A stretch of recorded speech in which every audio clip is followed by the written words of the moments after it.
Good evening, everybody. I don't know exactly when this thing is going to be loading up, but it's great to see you guys. Last night I loaded up something for those of you who are faithful to our Wednesday night Bible study. I couldn't go live last night, but I did load up something for you guys to watch. I think it's entitled An Understanding Mind. So, man, check that out. It's from last year, old Bible study, but hopefully it blessed you. I wanted to do something fresh, something new for tonight. So hopefully it'll post on Thursday night. If not, you'll be getting this on Friday morning. But it is great to see you guys. I must tell you, my TGMites, I miss you guys so much. We've been quarantined here in Houston for the last few weeks. We haven't been able to have our service on Sunday morning, and I miss you guys so much. I am going to be in contact with you guys though on Saturday in preparation for the Sunday morning, so also be on the lookout for that. There will be a live video posted on Sunday morning in place of our service, and so I just be getting with you guys to get some ideas on something different that we can do. Y'all know me, I'm always trying to be innovative as I can. But tonight I have a brief lesson for you tonight, and hopefully it blesses you. I really do believe that there are just a few things that we can go into, and so I'm not going to prolong any more of the time. The lesson tonight is coming from 2 Samuel chapter 5, beginning at verse number 17 through 25, and it's just a simple lesson. It's not meant to be real deep or intellectual. I got my NIV study Bible tonight, man. It's an old school one. I kind of like it. It has a lot of different perspective, and needless to say, it's the NIV New International Version of the Bible. And so we're coming from 2 Samuel chapter 5. I always like to stress this, that you guys who are trying to learn to read your Bible, or who want to put it in practice, put it in habit, get you a Bible that you can understand. I would recommend that you get a King James Version, but also get you an NIV, a NLT, a New Living Trans, something like that, to where you can understand and it reads like a story, and then you can compare your King James Version to that, or you can read it in both of them, and so it'll kind of help you to better understand King James Version. All right, so you got to start somewhere. Okay, so we go in 2 Samuel chapter 5, and we're beginning at verse number 17, and we're going to stop at verse 25, and it reads: When the Philistines heard that David had been anointed king over Israel, they went up in full force to search for him. But David heard about it and went down to the stronghold. Now the Philistines had come and spread out in the valley of Rephaim. So David inquired of the Lord, "Shall I go and attack the Philistines? Will you hand them over to me?" The Lord answered him, "Go, for I will surely hand the Philistines over to you." So David went to Baal Perazim, and there he defeated them. He said, "As waters break out, the Lord has broken out against my enemies before me." So that place was called Baal Perazim. The Philistines abandoned their idols there, and David and his men carried them off. Here's verse 22. Once more the Philistines came up. They came up again and spread out in the valley of Rephaim. And so I love this, that David inquired of the Lord, and he answered. The Lord answered, "Do not go straight up, but circle around behind them and attack them in front of the balsam trees. As soon as you hear the sound of marching in the tops of the balsam trees, move quickly, because that will mean the Lord has gone out in front of you to strike the Philistine army." So David did as the Lord commanded, and he struck down the Philistines all the way from Gibeon to Gezer. Amen. And so tonight, I want you to say this after me. Say, "God, I need you to lead." Say it one more time. "God, I need you to lead." All right.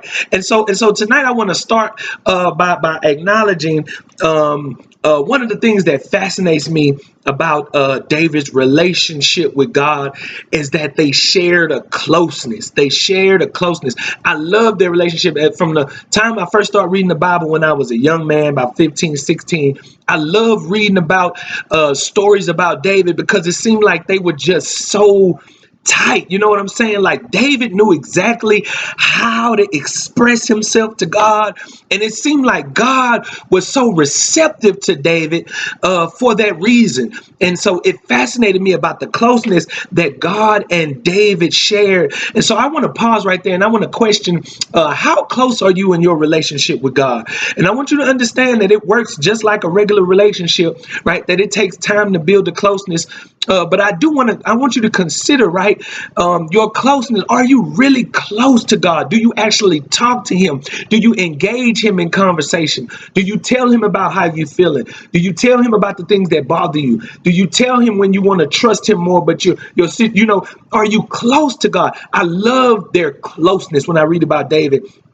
And so one of the things that is said about David in the Bible is that he is a man after God's own heart. God said, I have chosen me a man after mine own heart. And to me, that means that David's heart was honest and genuine. To me, it means that David was an honest and genuine man. And then in their relationship, right, it shows how God responds to honest, genuine, pure-hearted people. And I always love to tell people this, especially those people who are just coming into God and just trying to enhance their spiritual walk with God and trying to just learn more about God. I always stress that if your heart is pure, that the enemy is going to try to turn you, right? He's going to try to make you mean and angry because he knows how God responds. And so I love it because it shows how David responds to the different circumstances in his life, and shows that he was honest, he was genuine, he was pure. But it also shows how God responds to honest, genuine, and pure-hearted people. And I believe this, that when it says that David was a man after God's own heart, it is put on display in how David deals with Saul. It's put on display in how David deals with Saul because Saul gave him ample reason, right, to be vengeful against him, to be spiteful. David had done nothing against Saul, but Saul continually tried to kill him, continually came against him. And I feel like that the description of David being a man after God's own heart, right, I think is put on display when we see when David could have been vengeful, but he wasn't. When he could have been spiteful, but he wasn't. When he could have been mean, but he had compassion. It shows you what the scripture says when it says that he was a man after God's own heart. And so if I could just put a pin in that point, you cannot let the vengeance of others make you become vengeful. And it goes right back to what I was just saying. For those of you that have a pure heart, it is the enemy's job, right, to take you out of your element, right? He'll make people do things to you that makes you want to retaliate, but you can't play his game. I read a quote on Instagram and it said, I can't be like you because I need all my blessings, right? In other words, it's saying I can't mess up my close relationship with God trying to get back at you, right? And I want to encourage you tonight, right, to remember, right, that vengeance is mine, saith the Lord. That don't mean let people do you any kind of way. It's a way to get your point across. But what I'm saying is don't contaminate your heart trying to retaliate, right? I want to stress this to maintain your character in the face, right, of the opposition, in the face of of people treating you wrong and talking to you wrong and doing different things. Maintain your character, speak your peace, but don't get out of character to deal with those people, right? And guess what? I love it because it shows that God will bless you for it. I want you to hear me when I say that God will bless you for it, for all of the times that you could have done people wrong, but you just let them know that I see all of the stuff that you're doing, but I'm not going to stoop to your level. That God blesses you for that, right? And so moving forward, God has finally placed David as king. And if you know anything about this story of David, he's anointed when he was 15, but he doesn't take complete control over all Israel until he's about 30. And the Bible does says he was in control. He led Judah for about 7 years before he became king over all of Israel, right? But at this point, God has finally placed David as king over all Israel. And here's what it says, that the Philistines decide to attack when they knew that David had become king. And I don't want to stress that, but here's what I do want to highlight, that it's his first battle as king of all of Israel. But I love that David doesn't change how he deals with God just because his title has changed. I want you to get the significance of that David does not change how he deals with God just because his title has changed. And my granddaddy used to say it like this, that God says to people, when you get in the good land, this is what God used to say to Israel, when you get in the good land, don't forget about me. You know, when you get to your place of blessing, don't forget about me. And I learned this in my few years of living, that some people are humble, some people are faithful, some people are consistent, some people are nice, some people are very, seem to be kind-hearted until they get what they want, or until they reach a level of achievement, right, that they feel like they don't need you anymore. Then the real them comes out, right? And I love the fact that David didn't have to change how he dealt with God because his title changed. Why? Because he had been genuine with God from the beginning. And I love that. I love that. And sometimes I want you to hear me when I say that sometimes God will allow people to be elevated, right, just to show you who they really are. And I want you to hear me when I say this, right? Don't get upset at people who get elevated right before you. Don't get upset at people who get elevated and it seems like that they don't deserve it. Sometimes God elevates them just so they can show you who they really are. But I love that David is elevated, right? But it does not change how he deals with God just because his title has changed. And once again, David, even in his blessed state, it reveals what the text says, what the text means when it says that David was a man after God's own heart. David's character is once again put on display, and how he handles not the downs in his life, but the ups also. And I want you to consider that, right? That sometimes, and I would say it like this, sometimes that people are praised different when they down, but then when they get up, they praise change. Right? It's evident, and I say it like this. When you get where you making the money that you want to make, I'm not looking at how you talk to the people who you feel like you need. I'm looking at the people who you talk to who you feel like you don't need, right? But it shows something about a man who is still kind and polite to people who he knows can't do anything for him, right? And I love that it shows David's character and not how he handles his downs, but how he handles his elevation. His elevation revealed his humility. Even after David's elevation, he still consults God. And the only thing that it says to me is that just because I'm up, that does not mean that I forgot the God who was with me while I was down. Just because now you've elevated me, that doesn't mean now I forget all of the times, right, that I was down. And here's the thing. The thing is that I want to ask you, can God trust you enough to elevate you? Can God trust you enough to give you a promotion? Can God trust you enough to bring you into your success? Can God trust you enough? I always say this, right? That the testing comes before the blessing. The testing comes before the blessing. Why? Because God wants to see if you are trustworthy enough to be ready for the blessing that he's about to give you. And so the question becomes, can God trust you, right, with the next level of success? Can God trust you in opening up doors and opportunities for your business? Here's the next one. Are you mature enough to handle elevation? Are you mature enough to handle promotion without it going to your head? Are you mature enough to handle victory? Are you mature enough to handle success? And I believe this, that sometimes our greatest downfalls are not while we're down, but they come after we've experienced being up. Because the victory of success, right? The victory of success sometimes swells the mind. Are you mature enough? Are you humble enough to handle when God blesses you in a major way? And I love that David still consults God. The fact that David consults God shows that no matter where he is in his life, he still trusts God's guidance enough to be led. And I want you to get this, right? That sometimes God can bless us so bountifully. He can bless us so amazingly, right? That it makes you start to feel like you got there on your own. It can make you start to feel like you thought yourself into this, right? You walked yourself into this. Your skills got you here, right? Your intellect got you here, right? Whatever it is, your routine got you here, right? And some of that does play a part in it, and it does factor in, but it lets me know, right, that at the pinnacle of David's success, he still trusts God's guidance enough to consult him so that he can be led. And I want you to consider this, right? And here's the meat of the lesson tonight.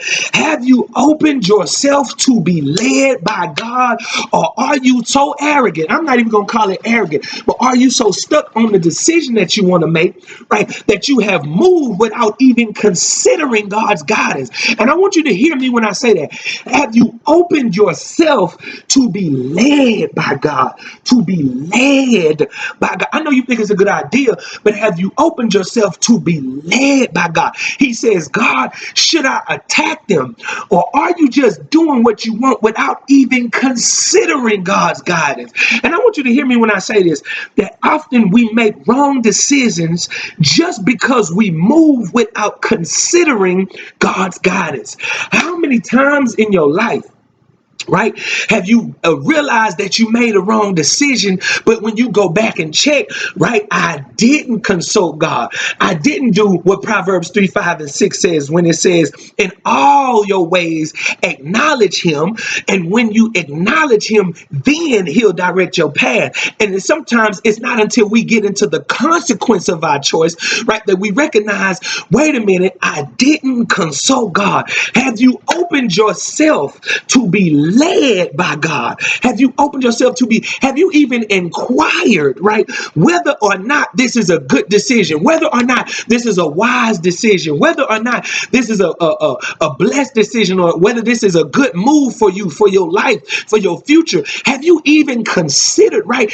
And I love this, that David trusts God enough to be led, because what it says is, God, you know more about my life than I do. I know I live here, but God, you know my future, right? You know the things that are coming for me, right? You know the blessings that you have. You know the plans that you have. So I'm leaving that in your hands by saying, God, what is the best choice for me to make? Have you opened yourself to be led by God? Here's one of the reasons why I started teaching him, and here's one of the reasons why I start doing the Bible study, because I have learned that the Bible is filled with advice about the various parts of our life.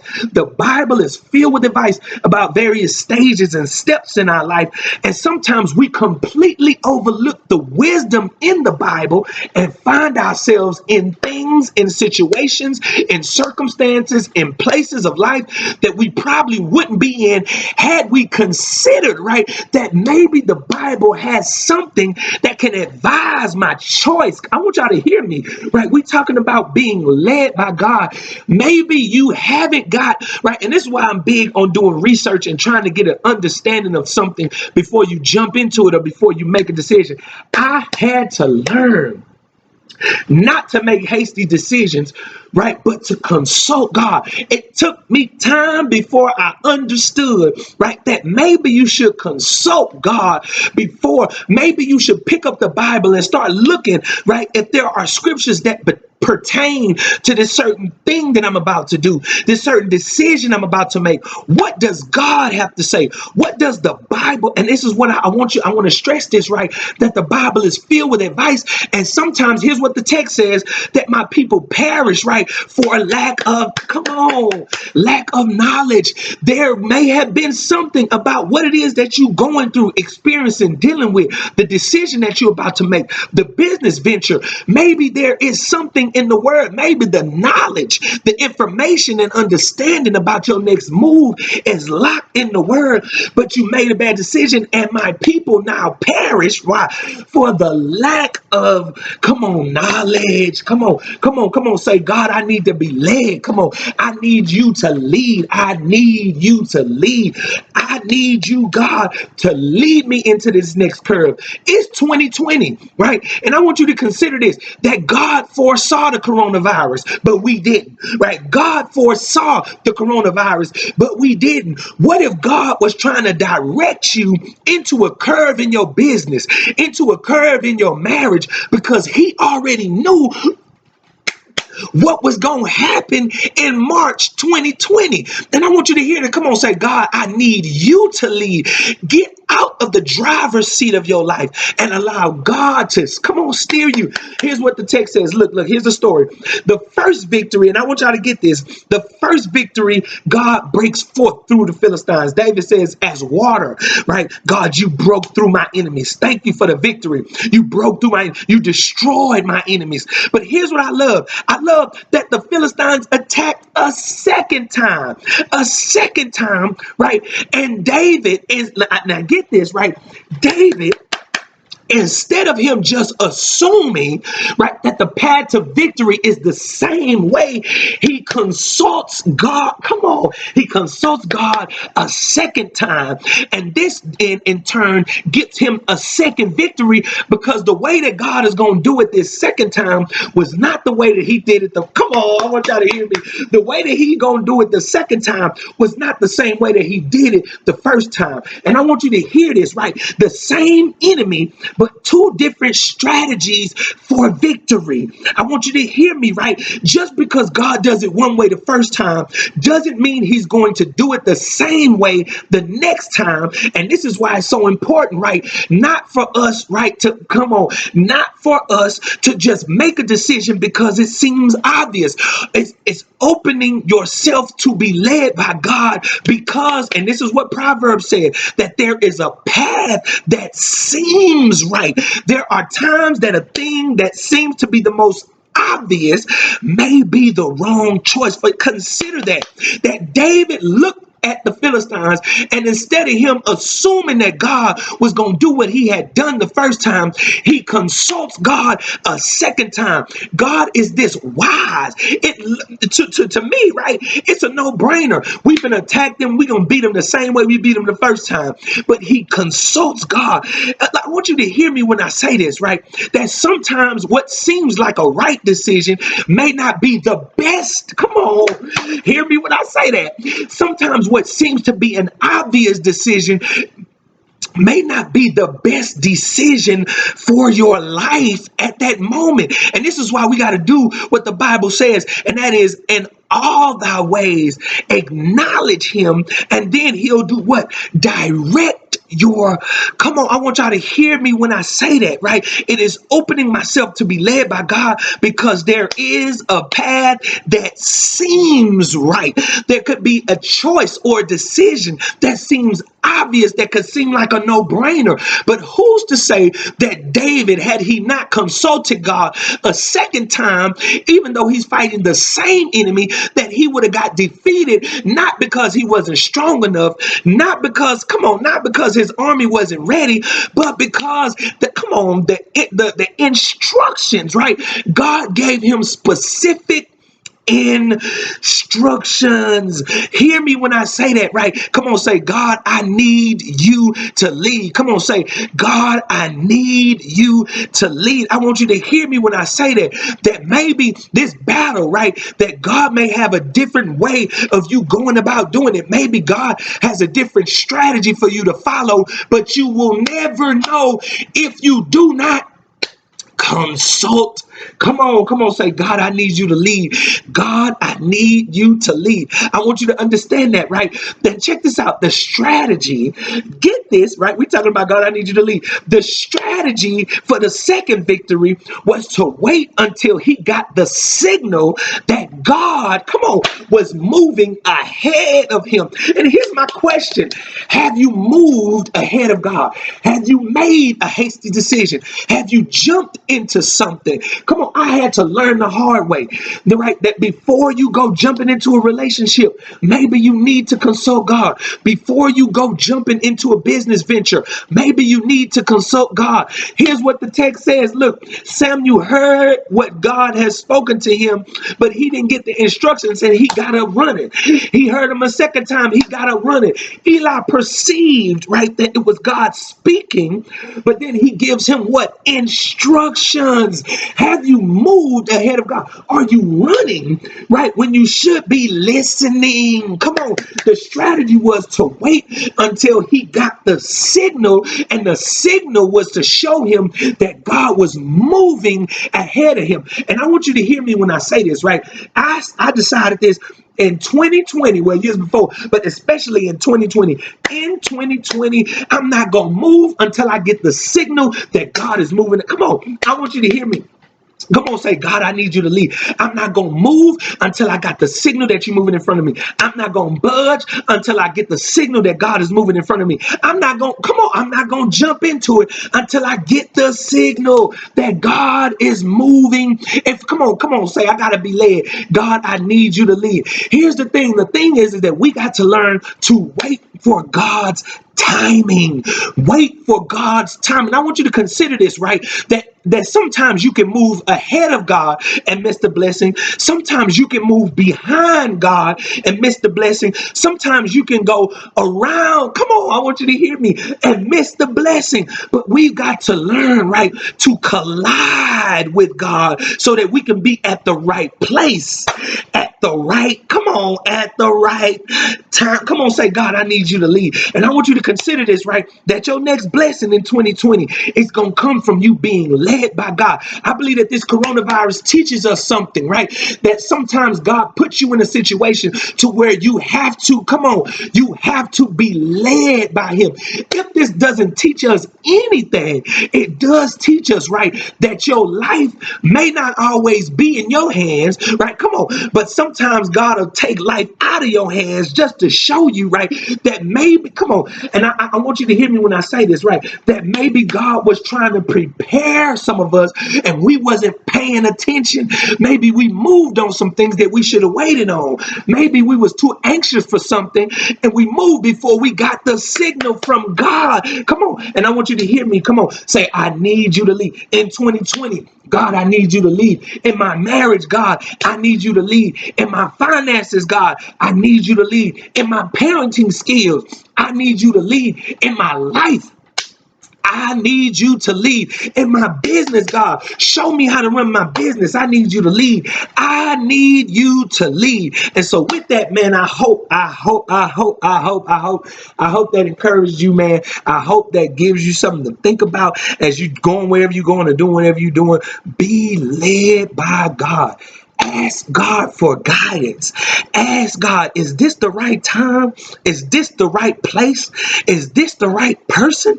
What is the sign, God? What is the sign? I need you to direct me. I'm tired of moving. Come on. I'm tired of making hasty decisions. But I need you, God, to lead me. And so with that, man, I hope that was an encouragement to you guys. Please go visit our website, www.thegodmovement.com. My TGMites, I miss you guys so much. I have something prepared for you. I'm finished with my book. For those of you that want to purchase, it's $12. $12. It's 30 days through Genesis. And what it is, it's a personal journey spiritually between you and God. And it's a daily devotion. And you read something and you learn something that has exercises in it. And it's only there to enhance your personal walk with God. I personally feel like the coronavirus is the perfect what? Timing. It's the perfect time for you to take this time that you have at home to spend. It's only about 10 minutes, 7 to 10 minutes out of every day. A quick devotional. It's a 30-day devotional. It's for $12. And part of what you give goes right back into our nonprofit organization. So man, if you want to be a blessing, You can DM me, you can cash out me out other ways that you can be a blessing, not just to me, but to TGM. This book is not just for me, it's designed to bless TGM. It's called 30 Days Through Genesis. So if you guys want to be a part of that, to my TGM mites, for everybody who is a TGM mite, you definitely get the discount, right? Because you are a part of TGM.